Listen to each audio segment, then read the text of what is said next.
অতি প্রিয় শ্রদ্ধেয় গিরিজা মহারাজের তত্ত্বাবধানে সংস্কৃতি গোষ্ঠী প্রথম শুরু হয়।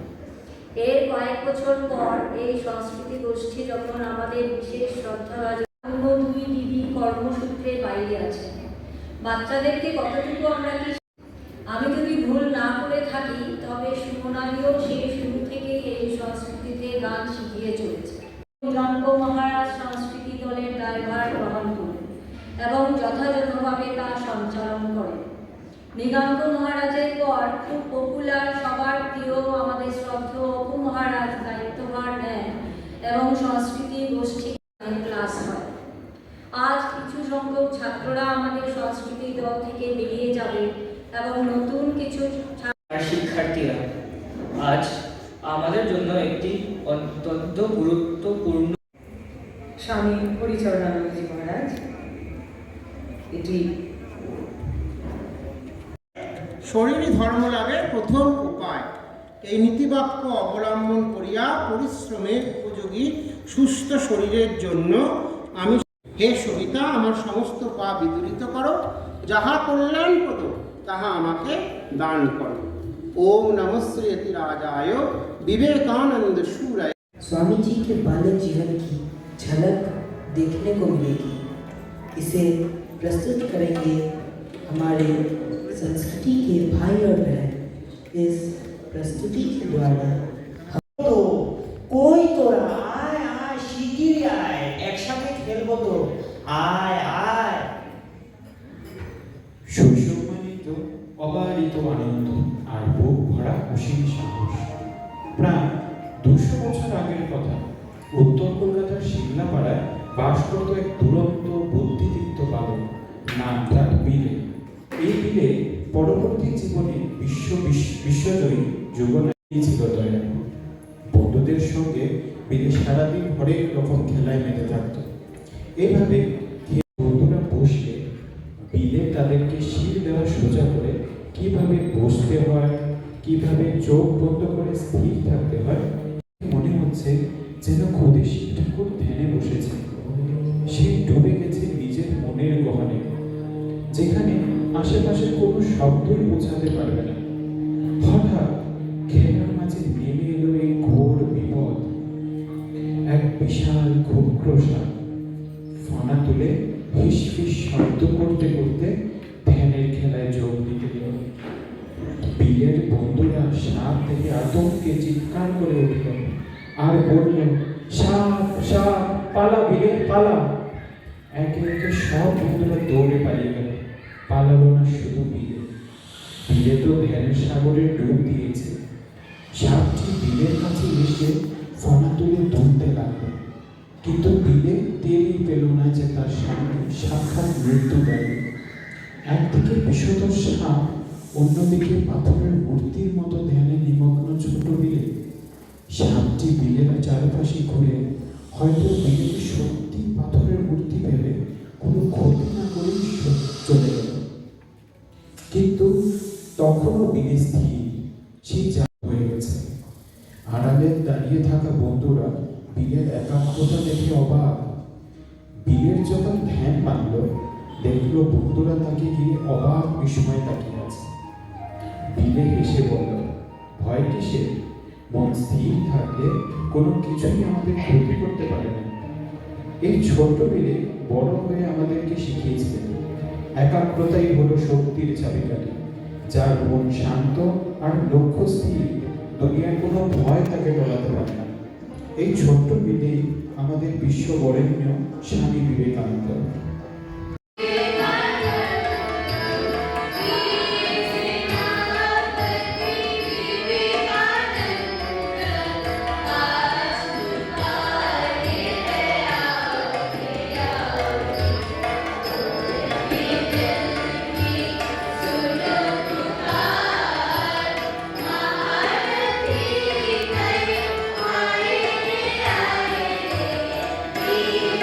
Krishna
আমরা সবাই জানি আমাদের যুবনায়ক স্বামী বিবেকানন্দ শৈশবে খুব চঞ্চল ও খুব মেধাবী ছিলেন। ছোট্ট নরেন যেমন বুদ্ধিমান তেমনি চঞ্চল, তার স্মৃতিশক্তি ছিল প্রখর। শিক্ষক মশাই কোনো কিছু পড়ালে নরেন তা মনের মধ্যে গেঁথে নিত। নরেন বই পড়ার সঙ্গে সঙ্গে দৌড়ঝাঁপ, গান বাজনা, এমনকি কুস্তি লড়তেও সবার আগে ছিল। সবার নেতা ছিল নরেন। একদিন ক্লাসরুমের ভেতরে শিক্ষক মশাই গম্ভীরভাবে পড়াচ্ছে, আর নরেন কোনো বিষয়ে বন্ধুদের সঙ্গে ফিসফিস করে কথা বলছিল। নরেন গল্প বলতেও খুব ভালোবাসত, তাই বন্ধুরা নরেনের কথা শুনে পড়া ভুলে হাঁ করে নরেন দিকে তাকিয়েছে। নরেন কিন্তু একই সঙ্গে শিক্ষক মশাই পড়ানো শুনছিল এবং বন্ধুদের সঙ্গে গল্প করছিল। হঠাৎ শিক্ষক মশাই নজরে এলো যে ছাত্ররা নিজেদের মধ্যে কথা বলছে। তিনি খুব রেগে গেলেন। তিনি পড়ানো বন্ধ করে গর্জে উঠলেন, তোমরা কি কথা বলছিলে? কে কে কথা বলছিলে? দাঁড়াও। সবাই ভয়ে চুপ। শিক্ষক মশাই রাগে নরেন এবং তার বন্ধুদেরকে একের পর এক প্রশ্ন করতে শুরু করে। বন্ধুরা তো কেউ কোনো উত্তর দিতেই পারল না, অথচ নরেন প্রতিটি প্রশ্নের উত্তর অবলীলায় দিয়ে দিল। কারণ নরেন কথা বলতে থাকলেও শিক্ষক মশাই পড়াও খুব মন দিয়ে শুনছিল। শিক্ষক মশাই অবাক হয়ে ভাবলেন, নরেন যেহেতু সব উত্তর দিতে পেরেছে, সেহেতু এটা ভাবাই যায় যে নরেন কথা বলছিল না। তিনি বন্ধুদেরকে দোষী ভাবেন এবং আদেশ দিন, তোমরা যারা কথা বলছিলে তোমরা সবাই দাঁড়িয়ে থাকো। নরেনকে বললেন, নরেন তুমি তো খুব ভালো ছেলে, তুমি বসো। কিন্তু নরেন বসল না, সেও বন্ধুদের সাথে চুপচাপ দাঁড়িয়ে থাকল। নরেনকে দাঁড়িয়ে থাকতে দেখে শিক্ষক মশাই অবাক। শিক্ষক মশাই নরেনকে জিজ্ঞেস করলেন, নরেন তুমি দাঁড়ালে কেন? উত্তরে নরেন শিক্ষক মশাইকে জানালো, বন্ধুদের সাথে আসলে নরেনই কথা বলছিল, তাই শাস্তি পেলে তারও পাওয়া উচিত। নরেনের এই সততা দেখে শিক্ষক মশাই স্তম্ভিত হয়ে গেলেন। তিনি বুঝলেন নরেন কোনো সাধারণ ছেলে নয়, অন্যায় করলে তা স্বীকার করারও ক্ষমতা তার আছে। নরেনের কাছ থেকে আমরা এটাই শিখলাম যে বুদ্ধিমান হওয়াই বড় কথা নয়, বড় কথা হলো সত্য কথা বলা। স্বামীজি বলতেন, সত্যের জন্য যে কোনো স্বার্থই ত্যাগ করা যায়, কিন্তু কোনো স্বার্থের জন্য সত্যকে ত্যাগ করা যায়। শৈশবের এই সত্যবাদী নরেনই পরবর্তীকালে বিশ্ববিখ্যাত স্বামী বিবেকানন্দ হয়ে উঠেছিলেন।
বিদেশে দুস্থ গরিব লোকেদের যখনই দেখত তখনই হাতের কাছে যা থাকত তাই বিলিয়ে দিত। বিলের কাছে সস্তা দামি জিনিস বলে কিছুই ছিল না। যখন যার যা প্রয়োজন হতো ছোট্ট বিলে তাই দুহাত ভরে সকাদরে দান করত। কোনো ভিক্ষুক চাইলে সে হয়তো নিজের পরনে নতুন কাপড় জামা বিনা দ্বিধায় খুলে দিয়ে দিত। এমনকি ঘরের দামি আসবাবপত্র দিতে একটুও পিছপা হতো না। বিলের এই অদ্ভুত ধরনের দান দেখে বাড়ির সবাই অবাক হয়ে যেত। আছে মা, কেউ কি আছো? খুব শীত পড়েছে, ঠান্ডা লাগছে। দয়া করো মা, দয়া, মা দয়া করো।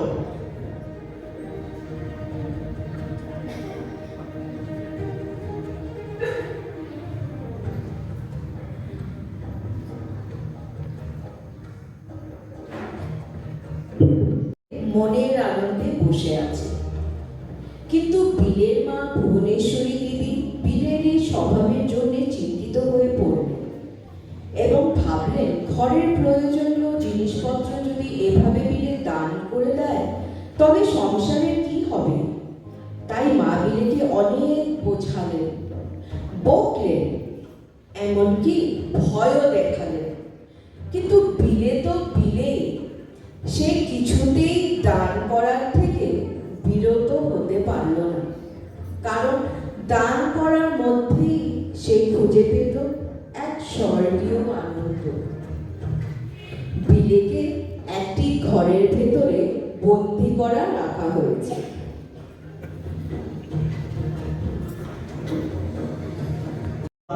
দয়া, মা গো, কেউ কি আছো? পরনে কাপড় নেই, পেটে খিদে, দয়া করো মা, মা দয়া।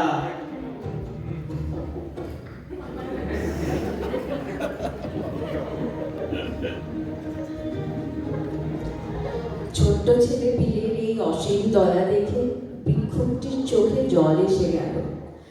আশীর্বাদ করতে করতে শাড়ি নিয়ে চলে গেল। বিলের মুখে তখন তৃপ্তির হাসি। মা যখন ঘরে ঢুকে এই কাণ্ড দেখলেন, রাখা অসম্ভব। আর ছোট্ট বিলের হৃদয়ে প্রস্তুতের বিশালতা দেখে মা বুঝলেন এই ছোট্ট বিলে একদিন অনেক বড় হবে। তাই শৈশবের এই ছোট্ট বিলে বড় হয়ে সারা বিশ্বকে শিখিয়েছে জীবের প্রেম করে যেই জন, সেই জন সেবিছে ঈশ্বর। এই ছোট্ট দয়ালু বালকটি আজকের আমাদের সবার প্রিয় স্বামী বিবেকানন্দ।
তৃতীয় দৃশ্য সর্বম।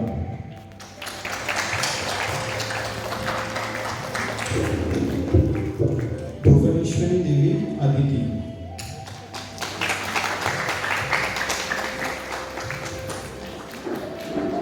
মাস্টার মশাই সিদ্ধার্থ।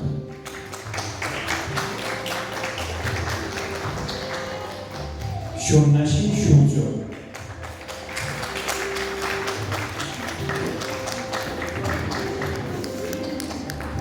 গৌরসাপ ও অভাবগ্রস্ত সায়নী।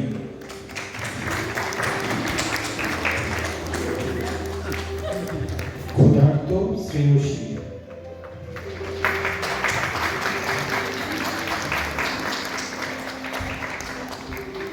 বর্ণনাকারী দেবতা।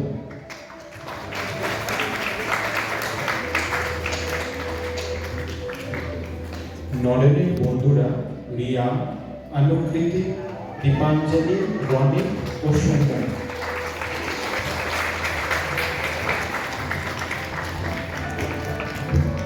এই আয়োজনের সাফল্যের পেছনে যারা নেপথ্য থেকে নিরলস পরিশ্রম করেছেন তাদের প্রতি রইল আমাদের কৃতজ্ঞতা।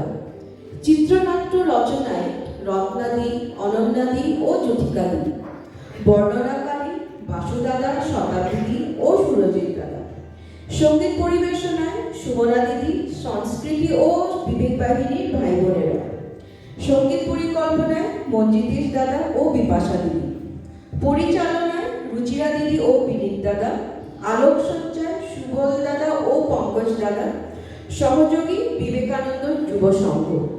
পুনরায় সকলকে জানাই আন্তরিক ধন্যবাদ। এবার সবাই মিলে সমবেতভাবে জাগো মেরে ভারতবাসী গাইব।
যেন তিনি তার সশ্রদ্ধ ঘনিষ্ঠ প্রণাম নিবেদন করি।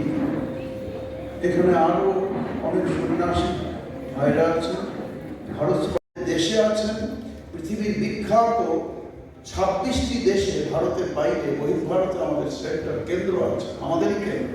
সেই কেন্দ্রগুলোর বাইরেও যেমন এই দেশে অনেক আছে প্রাইভেট সেন্টার্স, তারা স্বামীজিভাবে ভাবিত হয়ে শেখাচ্ছেন, তেমনি বিদেশেও আছে। তারা ইন্সপায়ার হচ্ছেন এইটা মিশনের তরফ থেকে। তার একটি ক্ষুদ্র প্রয়াস আমাদের এখানে। আমরা ক্ষুদ্র কেন বলছি? এত বিপুল পরিমাণে ভারতবর্ষে